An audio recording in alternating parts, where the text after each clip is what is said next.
இன்னுமே புரியல. எப்படி ஆயிருக்கும் அந்த மாதிரி அவருக்கு? பசிக்குது, சாப்பாடு என்ன யோசிச்சுட்டு இருக்க? வைக்கிறேன். எதிர் வீட்டு அண்ணாக்கு பேய் பிடிச்சிக்கிச்சான். என்ன சிரிக்கிறீங்க? அந்த அக்காவும் அவங்க அம்மாவோட தாயத்து வாங்கிட்டு போனாங்க. நான் அதான் அப்பத்துல இருந்து யோசிச்சுட்டு இருக்கேன், பேய் பிடிக்காம இருக்க தாயத்து கட்டுறாங்களே. இல்ல ஒரு நிமிஷம் இரு, அவனுக்கு பேய் பிடிக்க வாய்ப்பே இல்லையே இப்போ. வாய்ப்பு இல்ல, அவன் பேய் பிடிக்க வாய்ப்பே கிடையாது. அவங்க தாயத்து வாங்கிட்டு போனாங்க, நான் பார்த்தேன்.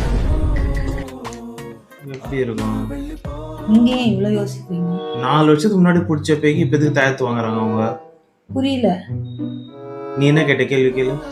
பேய் பிடிக்காம இருக்க தாயத்து கட்டுறோம்ல. ஆமா. பேய் பிடிக்கிறதுக்கு என்ன கட்டணும்னு கேட்டேன்.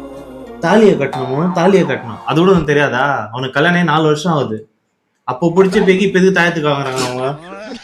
அடிச்சானா? ரொம்பதான் பொண்டாட்டினா பேய் அவங்களுக்குலாம். சொன்னா கோவம் வருது.